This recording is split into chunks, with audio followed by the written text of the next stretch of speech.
கணேசருக்குரிய எல்லாம் அல்ல அல்லாஹுவின் நல்லடியார்களே, அல்லாஹுடைய அளப்பெரும் கிருபையினால் அவன் நம்மீது விதியாக்கி இருக்கின்ற ஜிம்மா தொழுகையை நிறைவேற்றுவதற்காக நாம் எல்லாம் இங்கே அமர்ந்திருக்கிறோம். நாளை மறுமையில் வெற்றி பெற வேண்டும் என்கின்ற நல்ல நோக்கத்தில் நம்முடைய வாழ்க்கையில் ஏராளமான நற்செயல்களை நாம் செய்து வருகிறோம். நாளை மறுமையில் வெற்றி பெறுவதற்குண்டான வழியை திருக்குர்ஆனில் அல்லாஹு தஆலா நமக்கு சொல்லி காட்டுகிறான்.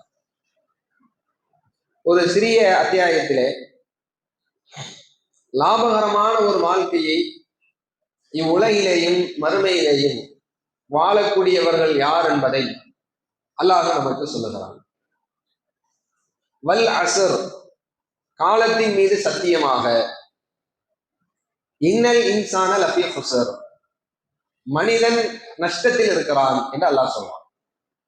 காலத்தின் மீது அல்லாஹ் சத்தியம் இடுகிறான். காலம் என்பது இறைவன் படைத்த, இறைவன் நிர்வாகம் செய்கின்ற, இறைவன் சுழன்று வர செய்கின்ற ஒன்று. இந்த காலத்தின் மீது சத்தியமாக மனிதர்கள் இந்த கால நேரங்களை செலவழிப்பதில், இதை நிர்வகிப்பதிலே மிகப்பெரிய ஒரு நஷ்டவாளிகளாக இருக்கிறார்கள் அப்படின்னு அல்லாஹ் சொல்றான். இப்ப கால நேரங்கள் என்பது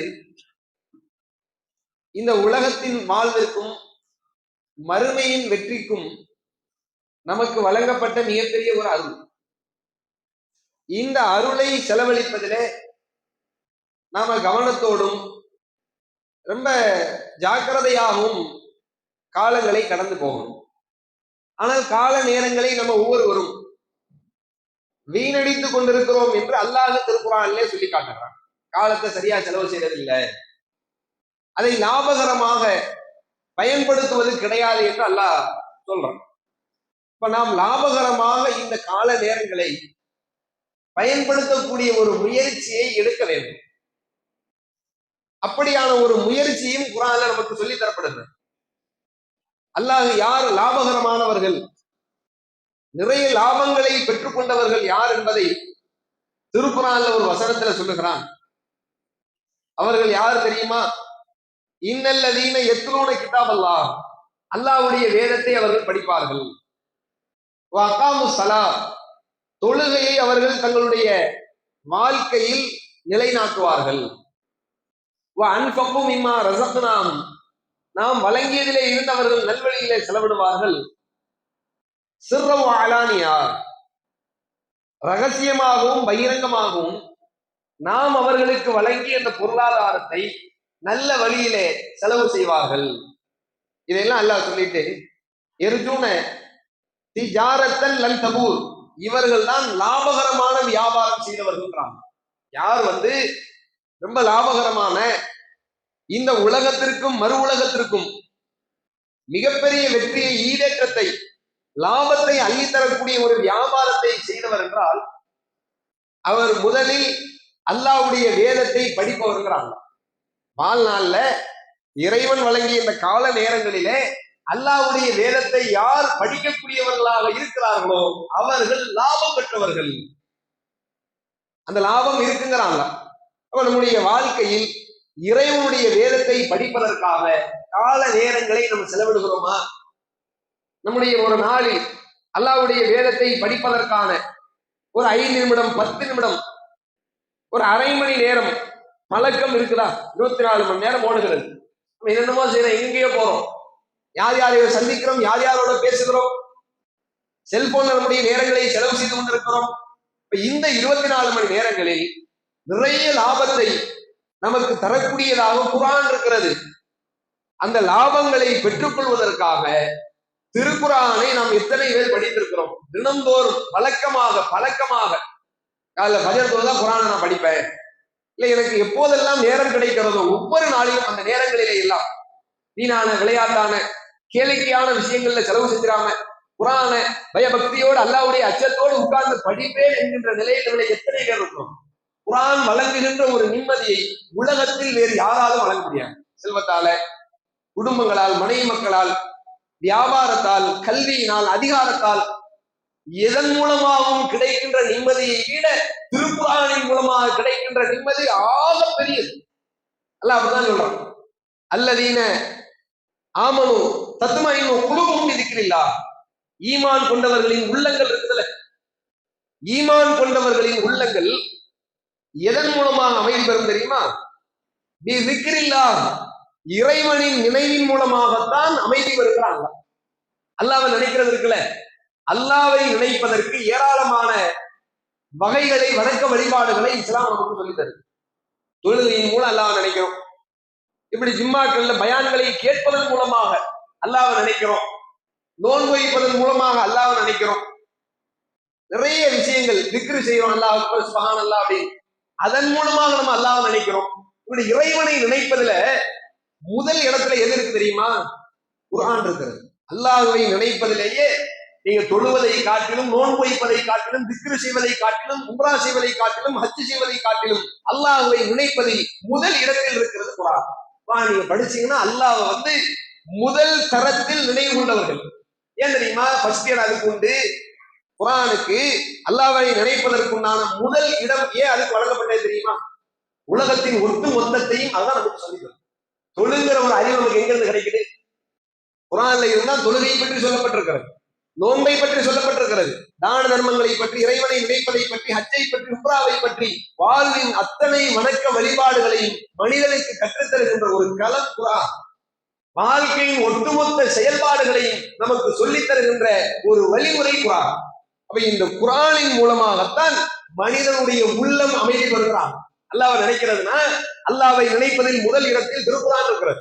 நீங்க குர்ஆனை படிச்சீங்கன்னா நிம்மதி கிடைக்குங்கிறாங்க. உங்களுக்கு நிம்மதியும் சந்தோஷத்தும் ஆழ்ந்த அமைதியும், நீங்கள் எதிர்பார்க்கின்ற எல்லா உற்சாகமும் உங்களுக்கு கிடைக்கின்ற ஒரு இடம் திருக்குர்ஆனாக இருக்கிறது. எவ்வளவு அழுத்தமா அல்லாஹ் சொல்றானா, அலா அறிந்து கொள்ளுங்கள், பிதிக்ரில்லாஹி தத்மஇன்னுல் குலூப், உள்ளங்களின் அமைதி அல்லாஹ்வுடைய நினைவுலதான் இருக்குது. அல்லாஹ்வை நினைப்பதன் மூலமாகத்தான் உள்ள அமைதி பெறும். அந்த அல்லாஹ்வின் நினைவில் முதல் இடத்தில் இருப்பது இந்த திருக்குர்ஆன். இந்த திருக்குர்ஆனை யார் படிக்கிறார்களோ அவர்கள் தான் லாபகரமான ஒரு வாழ்வை வாழுகிறார்கள். நாம செய்கின்ற வியாபாரம் எல்லாம் இந்த உலகத்தில் லாபம்.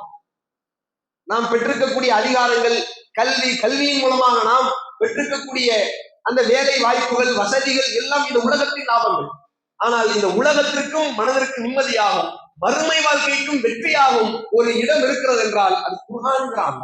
நம்ம குர்ஆனை படித்து அந்த அமைதி, அந்த நிம்மதியை, அந்த ஒரு சந்தோஷத்தை, உற்சாகத்தை, வாழ்வின் நோக்கங்களை, இறைவன் நமக்கு துணையாக இருக்கிறான், இறைவனை கொண்டு நாம் இந்த உலகத்தில் எல்லா நன்மைகளையும் சாதித்து விடலாம் என்கின்ற எண்ணத்தை ஏற்படுத்தக்கூடிய அந்த திருக்குர்ஆனை நம்முடைய வாழ்க்கை இன்னைக்கு நம்ம படிச்சிருக்கிறோமா?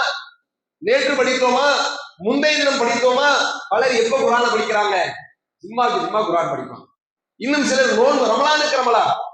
அப்படி எல்லாம் நீங்கள் படித்தால் அது முழுமையான நிலையான ஒரு மன நிம்மதியும் வாழ்வில் முன்னேற்றத்தையும் தந்துவிடாது. டெய்லி படிக்கணும் அல்லாஹ்வுடைய வேதத்தை, தினந்தோறும் படிப்பவர்கள் தான் லாபகரமான வியாபாரம் செய்பவர்கள். அப்ப நாம் நம்முடைய கால நேரங்களில் ஒரு கணிசமான பகுதி, வேலைக்கும் ஒரு நேரம் வச்சிருக்கிறோம், நம்ம குழந்தைகளுக்கும் ஒரு நேரத்தை வச்சிருக்கிறோம், நம்முடைய மனைவிக்கு, பெற்றோர்களுக்கு, நாம் இன்பமாக இருப்பதற்கு என்று பல்வேறு விதமான நேரங்கள் நம்முடைய வாழ்க்கையில் செலவழிக்கப்படுகிறது. ஆனால் எல்லாவற்றுக்கும் அடிப்படையான ஆதாரமாக இருக்கக்கூடிய இந்த திருக்குர்ஆனுக்காக நம்ம வாழ்க்கையில் நேரத்தை ஒதுக்கணும். காலையிலே, மாலையிலே, இரவிலோ ஒரு நேரத்துல இந்த நேரம் குர்ஆனுக்காக, அதை ஓதுவதற்காக, படிப்பதற்காக, கற்றுக்கொள்வதற்காக, அதை தெரிந்து கொள்வதற்காக, அதன் மூலமாக எதையும் கொடுத்து வாங்க முடியாத அந்த மன நிம்மதியை பெற்றுக் கொள்வதற்காக என்று ஒரு நேரத்தை நாம் ஒதுக்கி செலவழித்தோம் என்றால் லாபகரமான ஒரு வெற்றியை இந்த உலகத்திலேயும் மறுமையிலையும் நாம் பெற்றுக் கொள்ளலாம். அதை அல்லாஹ் சொல்லுகிறான். மனிதன் இந்த கால நேரம் இருக்குதே, இந்த கால நேரங்களை செலவழிப்பதிலே வீண்ல மூழ்கி கிடக்கிறான், விளையாட்டுல மூழ்கி இருக்கிறான். அவன் இந்த கால நேரத்தை லாபகரமாக அமைத்துக் கொள்ள வேண்டும் என்றால் அதற்கு முதலாவது நாம் செய்ய வேண்டிய முதல் படி குர்ஆனோடு நெருங்கிய ஒரு வாசிப்பை, ஒரு ஓதுகின்ற பழக்கத்தை, அதை கற்றுக்கொள்கின்ற ஒரு வழக்கத்தை ஏற்படுத்துவதுதான் கால நேரத்தை செழிப்பாக, செம்மையாக ஆக்குவதற்கு நாம் எடுக்கின்ற முதல் முயற்சி. இதை அல்லாஹ் சொல்லுகிறான். சொல்லிட்டு யாரெல்லாம் இந்த கால நேரத்தை சரியா செலவு செய்வாங்க தெரியுமா? கால நேரத்தை வழங்கிட்டேன், ஒட்டுமொத்த மனித குலத்திற்கும் வழங்கப்பட்டு விட்டது. ஆனால் அவர்கள் அக்கால நேரத்தை விரயம் செய்து கொண்டிருக்கிறார்கள், நஷ்டப்படுத்திக் கொண்டிருக்கிறார்கள். இந்த மக்களிலேயும் சிலர் இருக்கிறார்கள். அவர்கள் அந்த கால நேரங்களை பிரயோஜனப்படுத்தியவர்கள், அதை லாபகரமாக ஆக்கி கொண்டவர்கள் அல்லாஹ் சிலர் சொல்றான். அல்ல முதல் இடத்தை அல்லாஹ் சொல்லுகிறான், இல்லல்லதீன ஆமனு வாமிலு சாலிஹாத். யார் ஈமான் கொண்டு நல்ல அமல்கள் செய்வார்களோ அவர்கள் கால நேரங்களை லாபமாக செலவழித்துக் கொண்டிருக்கிறார்கள். நாம் ஈமான் கொண்டிருக்கிறோம். நீங்க நிறைய முஸ்லிம்கள் இருக்கிறார்கள், ஈமான் இருக்குதுமா, ஆனால் நல்ல அமல்கள் வாழ்க்கையில் இருக்காது. அல்லாஹ் தஆலா எங்கெல்லாம் ஈமானை பற்றி பேசுகிறானோ, குர்ஆன்ல எங்கெல்லாம் இறை நம்பிக்கையை பற்றி இறைவன் பேசுகிறானோ அதற்கு அடுத்தபடியாக நல் அமல்களையும் அல்லாஹ் சேர்த்து சொல்லுவோம். நாம் நம்முடைய வாழ்க்கையில் ஈமானோடு நிறுத்திக் கொள்ளாமல் நல் அமல்களை நிறைய செய்யும். 5 வேளை தொழுதுட்டா நல்ல அமல் முடிஞ்சிடாது. நம்முடைய வாழ்நாளில் எல்லா நேரங்களிலையும் இந்த நல்ல அமல்களை தேடக்கூடியவர்களாக நம்ம இருக்கும். நல்ல அமல்கள் தான் இறைவனோடு நெருக்கமான ஒரு தொடர்பை மனிதனுக்கு ஏற்படும். நான் கடமையை செஞ்சுட்டேன், தொழுதுட்டேன், நான் ரமலான்ல நோன்பு வச்சுட்டேன், இவையெல்லாம் இறைவனை நெருங்குவதற்குண்டான ஒரு வழி. இறைவனை முழுமையாக நெருங்குவதற்குண்டான இன்னொரு பாதை தான் உபரியாக, கூடுதலாக, நஃபீலாக நல்ல அமல்கள் செய்வது. ஆனா இன்னைக்கு நிறைய முஸ்லிம்கள் கடமையே தவறவிட்டுக் கொண்டிருக்கிறார்கள். கடமையான தொழுகையே சொல்ல மாட்டாங்கிறான். அவன்கிட்ட சுண்ணத்தை எதிர்பார்க்க முடியுமா? அவர்களிடத்திலே நஃபீலை எதிர்பார்க்க முடியுமா? அப்ப கடமையையும் நாம் சரி செய்து கூடுதலாக நல்ல அமல்களையும் நாம் செய்யும் போது இந்த வாழ்க்கையை சுபிச்சமாக நாம் வாழ்ந்தவர்களாக இறைவனால் கருதப்படுகிறோம். மறுமையின் வெற்றியாளர்களாக அல்லாஹ்வால் நாம் தீர்மானிக்கப்படுகிறோம். ரசூலுல்லாஹ் சொன்னார்கள், அல்லாஹ் சொல்லுகிறான். ரசூலுல்லாஹ்வே சில செய்திகளை சொல்லுவாங்க. அல்லாஹ் சொல்லுகிறான் அப்படின்னு சேர்த்து சில செய்திகளை ரசூலுல்லாஹ் சொல்லுவாங்க. அப்படியான ஒரு செய்தி அல்லாஹ் சொல்றான், ஒரு அடியார் கடமையான அமல்கள் இருக்குல்ல, அதன் மூலமாகவே தவிர என்னுடைய நேசத்தை பெற முடியாதுங்கிறாங்க. அல்லாஹ் சொல்றான், ஒரு அடியான் என் நேசத்தை, என்னுடைய அரவணைப்பை, என்னுடைய அன்பை பெற வேண்டும் என்றால் அவன் அதற்கு கடமைகளை சரியா நிறைவேற்றும். ஒரு அடியான் கடமையை செய்யறான், அதன் மூலமாக என்னை நெருங்குறான். இன்னும் என் மீது ஆசைப்பட்டு ஆர்வப்பட்டு என்னை நெருங்க வேண்டும் என்கின்ற அந்த விருப்பத்திலே கூடுதலான நஃபிலான சுன்னத்தான அமல்களை அவன் செஞ்சுக்கிட்டே இருக்கான். எதுக்காக வேண்டி செய்யறாரு அவரு?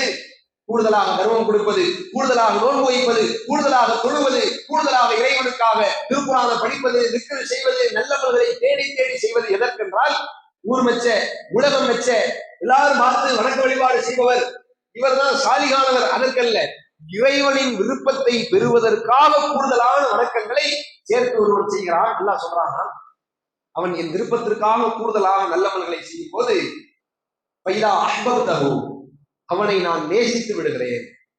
அவன் நேசித்தா என்ன ஆகும் தெரியுமா? குன்து சம்அஹு யுப்ஸிரு பிஹா, அவன் பார்க்கின்ற பார்வையாக, அவன் கேட்கின்ற செவிப்புலனாக, அவன் பற்றுகின்ற கரமாக, அவன் நடக்கின்ற காலாக நான் மாறிவிடுகிறேன். ஒருவர் நல்லமல்களை அதிகம் செய்கிறார், நிறைய தொழுகிறார், கடமையும் தாண்டி தொழுகிறார், கடமையான அமல்களை தாண்டி நிறைய நல்ல விஷயங்களை செய்து கொண்டே இருக்கிறார். நோக்கம் என்ன? அல்லாஹ்வை அடைய வேண்டும், இறைவனின் அன்பை பெற வேண்டும் என்பதற்காக அவரின் உள்ளத்திற்கு ஏற்றவாறு அல்லாஹ் அவரை நேசிக்க ஆரம்பிச்சிடறான். அல்லாஹ் அவரை நேசிக்க ஆரம்பித்து விட்டால் அல்லாஹ் அவர்கிட்ட எப்படி நடப்பான் தெரியுமா? அவன் பார்க்கின்ற பார்வையாக அல்லாஹ் மாறுவான், அவன் கேட்கின்ற செவியாக அல்லாஹ் மாறுவான், அவன் பற்றுகின்ற கரமாக, அவன் நடக்கின்ற காலாக அல்லாஹ் மாறுவானாம். சொன்னார்கள். எந்த அளவுக்கு அல்லாஹ் சொல்றான் தெரியுமா? அவன் எதையாவது கேட்டால் அல்லாஹ் உடனே கொடுப்பான். இறைவா என்னை பாதுகாத்து விடு என்று அவன் பாதுகாவல் தேடினால் அந்த பாதுகாவலையும் அல்லாஹு தஆலா அவனுக்கு உடனே வழங்கி விடுவான் அப்படின்னு அல்லாஹ் சொல்றதா இவ்வளவு சொல்லிட்டாங்க. சொல்லிட்டு மேல அல்லாஹ் சொன்னானா, ஒரு இறை நம்பிக்கையாளரின் உயிரை கைப்பற்றுவதற்கு நான் தயக்கம் எடுப்பதை போன்று என் வேலைகளில் எந்த வேலைக்கும் நான் தயங்குவது கிடையாது. எல்லாம் எல்லாத்தையும் கொடுக்கலா செய்யும், எதை பத்தியும் அவன் கேர் பண்ண மாட்டான். எந்த ஆபத்துகளையோ இதை செஞ்சுட்டா நடக்கக்கூடிய பிரச்சனை எதுவுமே கிடையாது. எல்லா விஷயத்தையும் நினைத்தவுடன் முடிக்கக்கூடிய ரப்புல் ஆலமீன் ஒரு இறை நம்பிக்கையாளர், அல்லாஹ்வுக்காக தொழுது, நோன்பு வைத்து, குர்ஆனை படித்து, இறைவனுக்காகவே வாழ்ந்து, இறைவன் சொன்ன எல்லா விஷயங்களையும் வாழ்க்கையில் செயல்படுத்த வேண்டும் என்பதற்காக யார் பகைத்துக் கொண்டாலும், யாரை பகைத்தாலும், யார் அண்டினாலும் அல்லது யார் குருமானாலும் பிரச்சனை இல்லை என்று அல்லாஹ்வுக்காகவே வாழ்ந்த ஒரு இறை நம்பிக்கையாளர் இருக்கிறாங்க. இவன் உயிரை எடுக்கணும் போது அல்லாஹ்வுக்கு தயக்கமாயிரும். இந்த இறை நம்பிக்கையாக இவனுடைய உயிரை நம்ம இப்ப எடுக்கணும். ஏன் இவனுக்கு இன்னும் 5 வருஷம், 10 வருஷம், இன்னும் கொஞ்சம் காலம் ஏன் வழங்கக்கூடாது அப்படின்னு அல்லாஹ் தாலா அதை அப்படியே என்ன செய்வான், தயக்கப்படுத்துவான். ஏனென்றால் அல்லாஹ்வே சொல்லுகிறானா, அந்த அடியான் மரணத்தை வெறுக்கிறான், மரணத்தின் மூலம் அவனுக்கு தொந்தரவு கொடுப்பதை நான் வெறுக்கிறேன் அப்படின்னு அல்லாஹ் சொல்லுவான். யார? அல்லாஹ்வுக்காக வாழுகின்ற, கடமையும் தாண்டி உபரியான வணக்க வழிபாடுகளை, சுன்னத்தான செயல்பாடுகளை யார் செய்கிறாரோ அப்படிப்பட்ட நல்ல மனிதர்களின் உயிரை அல்லவே தயக்கத்தோடு தான் எடுப்பான். கெட்டவர்கள் எல்லாம் பயங்கரமாக பிடிக்கக்கூடிய இறைவன், கடுமையாக தண்டிக்கக்கூடிய இறைவன், நல்லடியார்களிலேயே சிறந்தவர்கள் இருக்கிறார்களே அப்படிப்பட்ட மேலானவர்களை தயக்கத்தோடு தான் கைப்பற்றுவான் என்று அல்லாஹ் சொல்லுவதாக சொன்னார். அல்லாஹு தாலா நல்ல அமல்களுக்கு என்று ஒரு மிகப்பெரிய இடத்தை வச்சிருக்கான். உலகத்துல சாதிக்கணும், வெற்றி அடையணும், செல்வத்தை தேடணும், அதிகாரத்தை தேடணும், படிச்சு பெரிய வேலைக்கு போகணும், இப்படி எல்லாம் வாழணும் என்று மிகப்பெரிய ஒரு கற்பனைகளோடு, எதிர்பார்ப்புகளோடு, ஆசைகளோடு, லட்சியங்களோடு மனிதன் வாழ்கிறான். இந்த எல்லா லட்சியத்திற்கும் இறைவனை நாம் நெருங்கிவிட்டால் அல்லாஹ் வாசலை திறந்து விடுவான். உலகத்துல வெற்றி அடையலாம், ஜெயிக்கலாம், உலகத்துல விரும்பின மாதிரி, ஆசைப்பட்ட மாதிரி ஒரு மிகப்பெரிய ஒரு வாழ்க்கையை நாம் அடைந்து விடலாம், மறுமையிலேயும் வெற்றி பெறலாம். அதற்கு நாம் செய்ய வேண்டியது வணக்க வழிபாடு. இந்த கால நேரங்களை வரை செய்யாம எதையோ பார்த்து எதிலையோ மூழ்கி எப்படியோ நம்முடைய கால நேரத்தை வீணாக்காமல் மார்க்கத்திற்காக, குர்ஆனுக்காக, ரசூலுல்லாஹ்வுக்காக, மார்க்க செய்திகளுக்காக நம்முடைய ஒவ்வொரு நேரங்களையும் நாம் எதிர்பார்த்து விரும்பி செலவு செய்தால் அல்லாஹ் தஆலா நம்மை நேசிக்க ஆரம்பிச்சிடறான். நம்ம சொல்லுவதை எல்லாம் அல்லாஹ் கொடுக்கக்கூடிய ஒரு நிலைக்கு அவன் தன்னை தயார்படுத்திக் கொள்கிறான் என்று ரசூலுல்லாஹ் அல்லாஹ் சொல்வதாக சொன்னார்கள். எனவே நாம் நம்முடைய கால நேரங்களை ஞாபகமாக செலவு செய்ய வேண்டும் என்றால் நல்ல அமல்களுக்கு உண்டான வழிகளை நம்ம தேவை. சொர்க்கத்திலேயே சிறந்த சொர்க்கம் ஜன்னத்துல் ஃபிர்தௌஸ் தான். ரசூலுல்லாஹ் சுவனத்தை பற்றி நமக்கு சொல்லித் தரும் போது, அல்லாஹ்விடத்துல நீங்கள் சொர்க்கத்தை கேட்பதாக இருந்தால், அல்லாஹ் இந்த சொர்க்கத்தை கூட கேட்பதை விட, இறைவா எனக்கு ஜன்னத்துல் ஃபிர்தௌஸ் என்கின்ற சொர்க்கத்தை கொடு என்று கேளுங்கள். அதுதான் சொர்க்கங்களில் மேலானது, உயர்வானது, முதல் படித்தரத்தில் உள்ளதுதான்.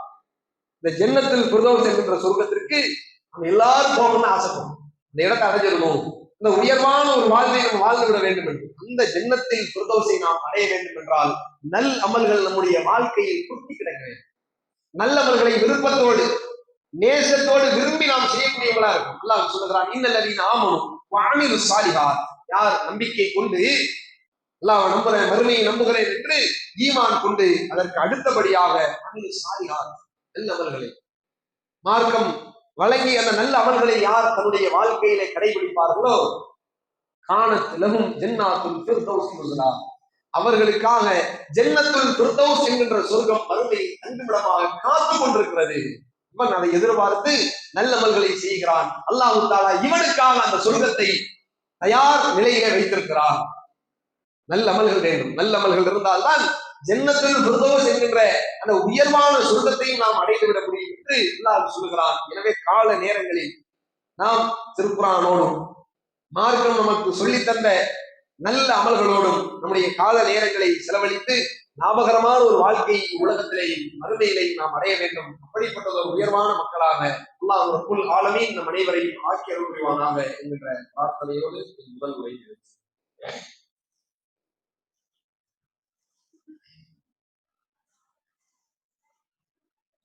அல்ஹம்துலில்லாஹி ரப்பில் ஆலமீன். எல்லா புகழும் அல்லாஹ் ஒருவனுக்கே உரித்தாகும். கணிதருக்குரிய எல்லாம் அல்ல அல்லாஹ்வின் நல்லடியார்களே, கால நேரங்களை செலவழிப்பதில் மனிதன் நஷ்டத்திலே இருக்கிறான் என்று அல்லாஹ் குறிப்பிட்டு, யாரெல்லாம் கால நேரங்களை லாபகரமாக செலவழிப்போம் என்று சொல்லும்போது, திருக்குர்ஆனை யார் படிக்கிறார்களோ அவர்கள் லாபகரமான வாழ்க்கை வாழ்ந்தவர்கள். ஈமானோடு நிறுத்திக் கொள்ளாமல் நல்ல அமல்களை யார் அதிகம் செய்கிறார்களோ அவர்கள் லாபகரமான வாழ்க்கை வாழ்ந்தவர்கள் அப்படின்னு அல்லாஹ் சொல்லிட்டு அடுத்து அல்லாஹ் சொல்லுகிறான், யார் மக்களுக்கு சத்தியத்தை போதிக்கிறாரோ அவர் லாபகரமான வாழ்க்கை வாழ்ந்தவர்களாக.